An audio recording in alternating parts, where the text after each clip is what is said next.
Welcome back, everybody. This is Eric and Chad here with Iraq Veteran 8888.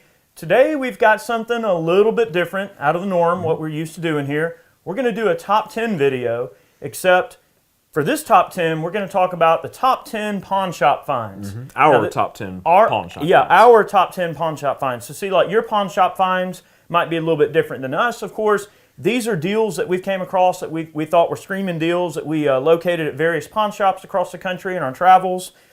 We did make it a purpose point to not really showcase anything that we got through Moss, because we know the folks at Moss well, and Michelle up there, you know, usually if there's something I want, she usually cuts me a pretty good deal on it if it's a used gun or something. So I didn't really want to include any of those because I didn't feel it was really fair. So this top 10 can include a gun. Like if you know the owners of a pawn shop, obviously that's not that doesn't really count. We're kind talking of the buddy thing. Yeah. It can't be like one of those situations. It's got to be something where you walked in, they don't know you, you don't know them, and bam, there's a gun you love, and it's a screaming price. So that's kind of the vein of this video. Let's start out with number one here, Chad. Go ahead. Probably the most recent one in my history is my little Ruger Standard Auto.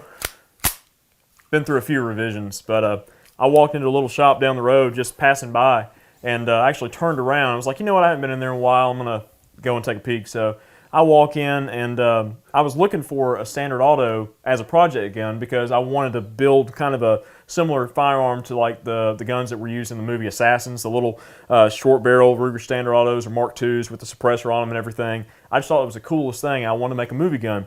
So I'm looking for like a cheap gun that's like broken or missing parts or whatever that I can fix myself and do the work on. And I walked in there and I just was like, "Hell, anything you looking for specific today?" Like, well, yeah, actually, yes. I'm looking for a Standard Auto or like a Mark II, some old Ruger, you know, little single stack. Like, actually, you know, I got one that we've been working on. We can't figure it out. It's like, ding, ding.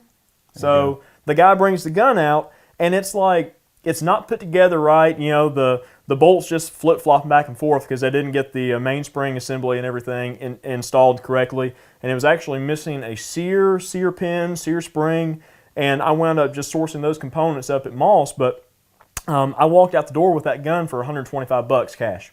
That's a killer price. And they had like 250 on it. And I was like, well, you know, it's missing these parts and everything, and I'm just using it for this particular project. So, I mean, I don't really want to put a lot of money into it. It's like, well, like how about, you know, 150? I was like, well, what about 125? All right, done deal. So there it goes. And now it's a little 2-inch barreled, and I've got a little dead air mask HD on here, but took it over to my machinist, and he just basically took the upper and put it in the CNC machine. And perfect thing to turn. It's all cylindrical. Yeah, it was great. He loved it, but threaded it down, and I had to do a little bit of work, like iron the chamber and, you know, a few other components and stuff. And I tell you, these original mags are expensive. But for the money, definitely a good score. Yep, these are $50 magazines if you can find them. But very good score on that, just for a project gun. And I had a holster made by All Purpose Carry to carry it in. It's pretty silly, but yeah, why not, right? Why not? Well, sometimes, you know, the way that I look at guns, like when I'm at a pawn shop or I'm just out and about doing my thing, I don't really try to go in there with a preconceived idea of what I'm looking for. I just wait to see if something jumps out at me. Typically, yeah. And I'm not going to say where I bought these because it's not really important. I mean, this could represent any pawn shop in your area or whatever, okay? These are all pawn shop finds. I went in one shop and I found this Portuguese Corpus here. And this is a really, really interesting gun. They had it marked for, I would consider a reasonable price, but you know, there is a minor split in the stock, which I've already repaired, which I felt was really superficial. It is all matching, all the parts are there. It does have this kind of ugly shellac on the stock where it looks like somebody tried to refinish the stock. But that's pretty typical of like the older guns, older milsurps. You know, folks will get them and they'll refinish them or try to dress them up a little bit, and you know, just one of those things. It is. So we're probably going to end up like stripping the stock and you know, trying to fix her up a little bit. And this does retain the Mauser style feed system, the tubular feed system. So this is really one of the most modern black powder small bore guns there is, and we will be doing a video on it as soon as I can source some ammo for it. I've been having a hard time finding components for this rifle. Yeah, brass is like non-existent. I ended up scoring it for 150 bones, which that's cheap. I feel is pretty cheap. I mean, now, you know, a Kropatschek's a cool gun. You know, if anything, I mean, when you start getting into like $100 range or $150, I mean, heck, it looks awesome on the wall even if you don't shoot it. It's almost too good to pass up. You know, it's like, yeah, I don't really need it, but I mean, I can't walk out this door without buying this thing. I have fired it. It is functional. It's quite accurate. Hopefully we'll do a video soon, but $150, I felt like that was a pretty good score. Oh yeah, very much so. All right, number 2, or see. number 3. Number 3, how about Smith & Wesson Model 19, blued. I think this is a -3. I think it's like maybe like an early 70s production if I remember right when I looked the serial up. But I walked into a little local shop and they had a few revolvers in the bin, you know, and I was kind of poking around. I saw this one. I mean, the bluing is pretty much near like 100%. I mean, it doesn't look like it's really been adulterated at all. But I picked it up and I pulled the hammer back, and the first thing I always check for on Smith & Wesson revolvers is that. So it had hammer push off, and that's a common thing. Guys would like just take the components out, take the hammer and the sear engagement, and hone that crap down way too much, and basically get through the surface hardening on those components, and then it would just kind of swage itself down, and you get that hammer push off.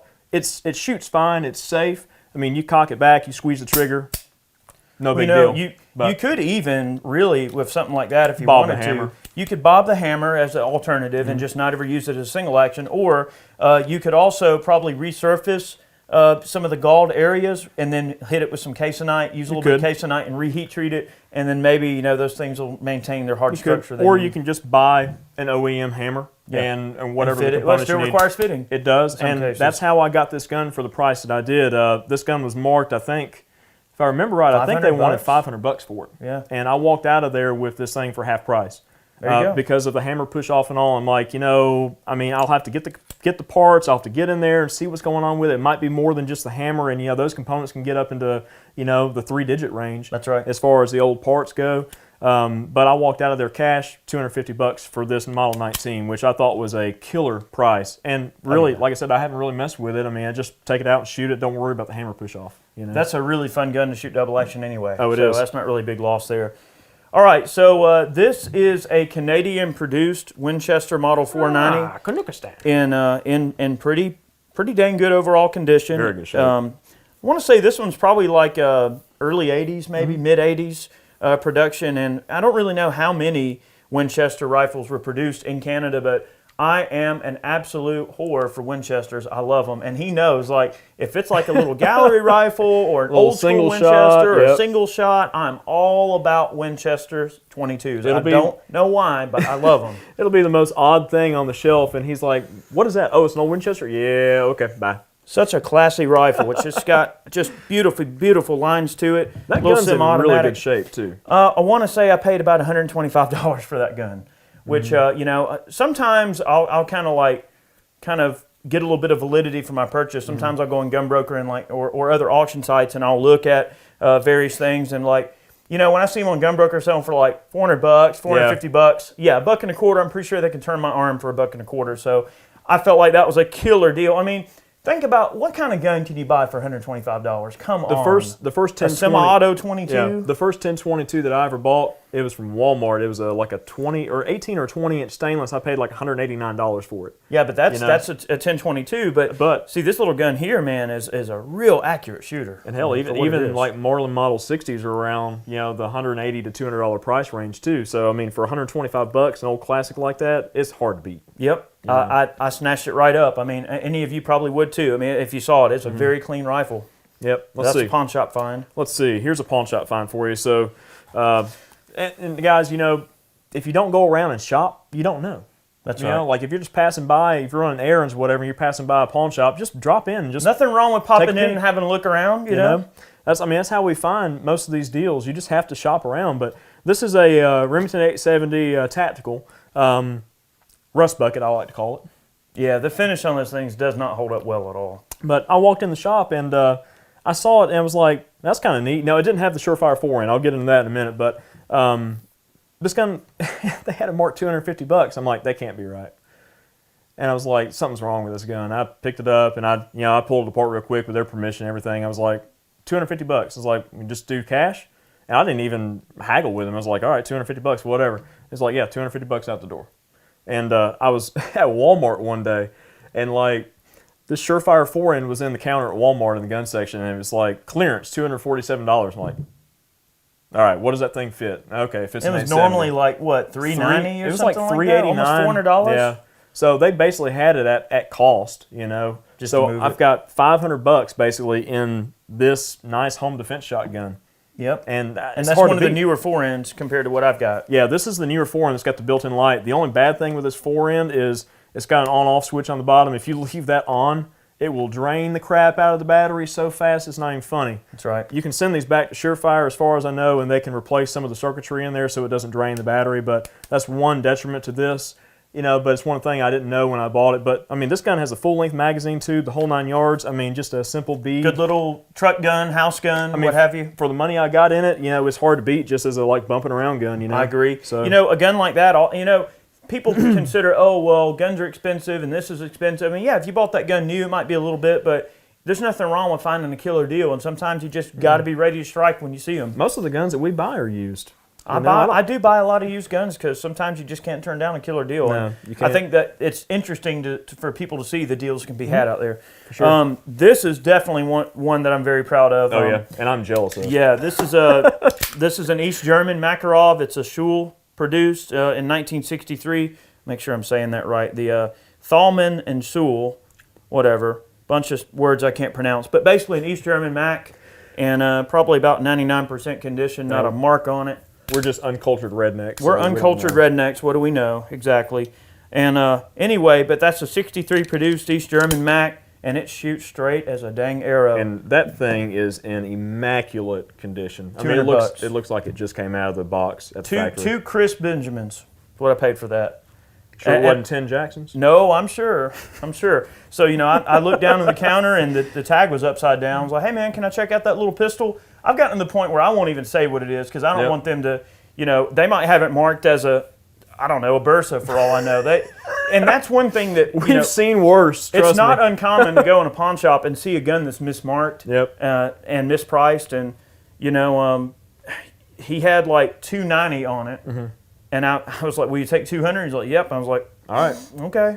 I mean, but that's okay. I mean, if that person is happy to get that, he probably paid $50 for it. Probably. So he probably quadrupled his money, and he lives on to fight another day, and I got a cool gun. So that's the thing you have to remember. Don't feel bad about haggling if you're at a pawn shop because, I mean, they're there to sell that stuff. They're not running a museum. They want to get rid of that stuff just like you want to buy it. So. No, they don't want to sit on the shelf for sure. Now, this is one that definitely, we almost had to like get in a fist fight over this one. We did. So we walk into the shop, and, you know, the first thing we do is like our eyeballs go to the long guns. It's like, all right, and then we're just both going, get away! Like mentally, but like trying not to like show our interest in it. You don't want to part the Red Seas on the way over to the gun counter and then have them go, well, what are these guys getting all excited about? It's like, hey, it's kind of that look. It's like, hey, would you mind if I check out that Mosin up there? It's like, which one? This one? Nope.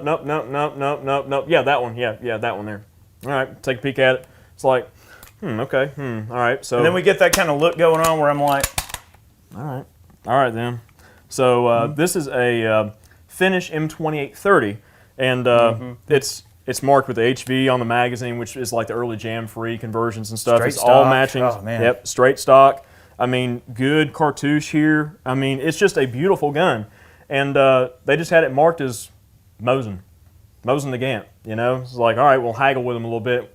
$225. You also have to know what you're getting into. I mean, a lot of people that run, and we're kind of getting on to one of mine that's almost the same type of situation as his. I mean, you get in these situations where it's also the consumer. It's a person that goes in and they go, oh, that's just an old Mosin. You can't get no $200 out of one of them old communist rifles. Nobody care about that. Like nobody knows the difference. Yeah, I know. This one did have a small fracture in the tang here in the wood, but really that's something that's easily repaired. Just basically pulling the action out, acroglassing it, clamping it together. Dude. And that sling alone is worth $100. Yep. Easily. But, I mean, it's just, you can't find a finished Mosin the Gant for like $225. I mean, that early Civil Guard rear side is worth $100 and it's all. I mean, like, it's just crazy. People just don't know what they have. Yep. But he was totally happy to get that $225 for that gun. And cash, $225 cash, no tax, out the door. That's a killer find. When we walked out, and Eric was like, "I hate you." Oh, great gun. You know? No, I don't hate you. Hell, I would have bought it. I mean, that's a killer price. It's an awesome gun for that. So we were making our rounds. You know, sometimes when we're out and about in between filming or we go out for lunch, sometimes we pass by a little pawn shop, you know, head on in there, or maybe a small gun shop.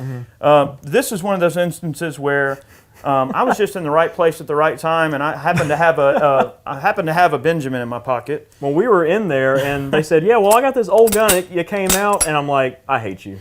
Yep. Because I'm like, I don't have a Verily. I need a Verily. So this guy like bought a few guns from an estate, Yeah. and there were a few that he had already sold, and he's like, "Yeah, this old German gun here, and blah blah blah, and I ain't cleaned it or nothing. I reckon I'm gonna sell it." It just came in. It had literally just walked in the door, Yep. and I was like, "Hey, how about $100?" He was right. like, "Done. That saves me the trouble." Yep. And you know, Vetterlis are what they are. I mean, this is a Swiss Vetterli service rifle. It's an M81. And, you know, we've done videos on the Vetterlis, and they can be converted to center fire. They are shootable.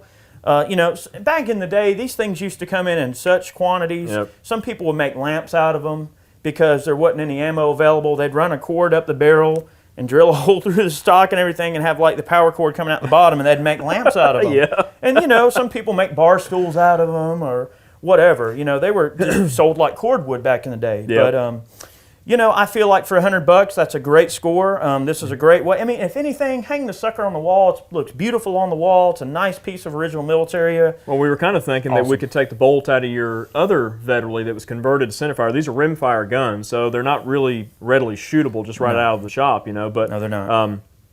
you know, put the old bolt in there that was converted, it won't work. So No. that's one thing we found out with them. Yeah, so Like, I'll probably end up, and the big issue with these, and I've gotten a lot of questions about doing a conversion on the Vetterli to centerfire. You actually have to build a fixture to hold the bolt center in a lathe. The issue is it's almost like a trapezoidal shaped bolt, and you have to build a special fixture to extrapolate all of those angles to get it to turn true to center.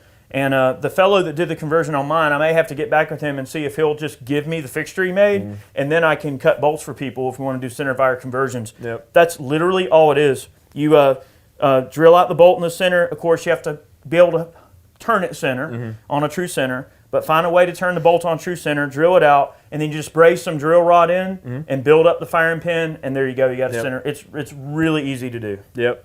Nothing to it. Definitely so. Moving on. All right, so this isn't really like a used gun pawn shop find, but this is kind of one of the things you walk into a shop and you're just kind of poking around, and you know it's a gun that a shop couldn't get rid of. They couldn't sell it. Yeah. And this is, you know, a pretty decent sized shop with a bunch of different variety. They've got good mil serps, they've got good new guns, a bunch of modern stuff. Sure. And this is a little CZ452. It's a ZKM Scout, kind of a little, you know, youth style gun with just irons on. It's got a hooded front sight. Great gun. But these guns, all right, cheapest you can find these for online, like through a place like Bud's, is like $310. Well, I paid that out the door. I paid $289 plus tax out the door for this gun. And I was like, you know what? Whatever. All right, I'm taking it home. At the end of the day, are you happy? I'm very happy. Who gives a I was crap? looking for like a youth style gun for my son, just you know, bolt action, iron sights, and the whole 9 yards. And it comes with a little single shot adapter. I mean, you can go into shops like that sometimes, and they gave me that gun for cost. You know, just to get it off the shelf. Rid of it. You know, Sometimes you're going to come across those types of things, so don't be scared to ask. I mean, I couldn't pass it up. I mean, for that, for a youth style CZ, and I had just bought a CZ 455 too, and like I love these guns. In my opinion, the 452 or 455 is probably the best mid-range priced bolt action 22 on the market. I agree. I mean, I wholeheartedly sure. agree. They are wonderful. But for that money, I mean, you know, you pay $310 online, then you got to pay shipping, transfer them. You wind up with $360, $380 out on it. So we were driving through this little dusty pawn shop in the middle of backwoods Kentucky, in the middle of nowhere. I don't remember what we were doing in Kentucky, but we were driving somewhere, passing through or whatever. Ain't no and it's just telling. this, like, literally this just dusty trailer on the side of the road in the middle of nowhere. And I popped in the door, and it was one of those deals where it's something out of the Twilight Zone where, you know, it's your typical, like, kind of small pawn shop, and they just got a few things laying around. And they got, like, 9 long guns on the back wall and, like, 4 handguns in a case. One of those kind of deals where they just got literally a couple of things. I looked back there, and the only military rifle on the rack was this Mosin here. That M38, right? Yeah, well, he had it marked as an M38, and I guess technically it is an M38 spec gun, but this is a 9159, which is worth much more than an M38. and he only had it priced for like $179. Yep. I ended up walking out the door with a 9159 for about $150, which I feel is a killer price for this gun. They've gone up in value tremendously. So if you're ever out and about and you're looking at different Mosins and everything like that, really on these, the first thing you want to look for, you see that rear sight and the way it's ground down, and they just took a standard 9130 sight and then ground all of the sight adjustments down to 1,000 meter hash mark.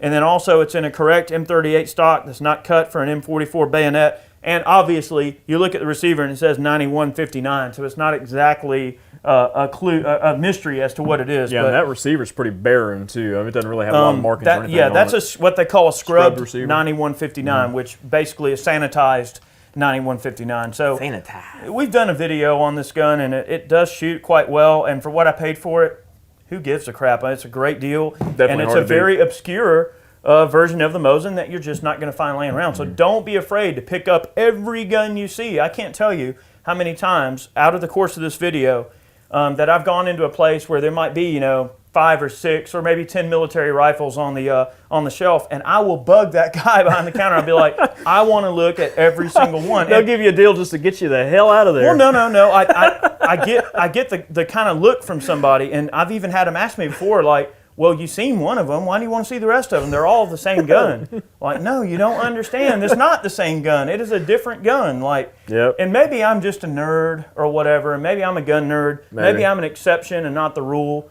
But the thing is, I want to see everything that's back there, because you don't know when something like this could be next to something that is less valuable, and it's the same or less price, and you're getting in a $400 or $500 gun for $150. Okay, so they're sitting on the shelf like this. You can't tell what's what. Yep. But you pull it down and you start looking. I mean, you got to look at receiver markings. Yeah, you got to be able to see what you're looking at, and that's almost a little gripe within a 10 guns video. Is a lot of times I've gone on pawn shops and gotten really subpar service because the guy just don't want to do his job. He don't want to show you nothing, or one of them deals where you go in and all the guns are like put through a big old bicycle loop, or like a bicycle chain. They loop through the dang trigger guards on all the guns. It's like, can I check that gun out in the You middle want to check out there? a gun, and they're like, yeah, it's and they just deal with it. Yeah, a gun that's in the middle. I can't tell you how many times it's happened. It's in the middle of a rack of like 30 guns, and they've got that freaking cord wrapped through there. You run a museum or are you selling guns? And I get it. I've worked retail. I know exactly how it feels when it's like you feel like you're being joshed around and that nobody's actually going to do anything. They're just wasting your time. I get that. I understand it, but it's a little frustrating as a consumer to not be treated right when you go into a shop. I mean, you got to maintain a certain amount of professionalism. Even though in someone's mind you may go, oh well, I'm a pawn shop, you should just expect that, but that's not true. I mean, if you're going to deal in guns, you got to conduct yourself in a way that is professional, I believe. I mean, that's my humble opinion, of course, as being somebody who's worked in that area before. I mean, I always tried to treat everybody with respect. When I was still at Moss on a regular basis, I always tried to treat everybody like they were going to be the best customer that I ever met. That was very important to me. Yeah, in that industry, there's some folks you just can't help. I know. I know. Bad thing anyway, in light of this video, there's 10 guns that are our most awesome pawn shop finds. Maybe this gives you a little bit of information to glean. Maybe this helps some of you. Maybe you learn some things that you can apply to your gun buying. And stay tuned. We've got another video. We're going to do a video on how to buy a used gun, how to look for a deal. We're going to teach you guys how to haggle. All right, so thanks for watching. We'll catch you next time. See ya. See you guys.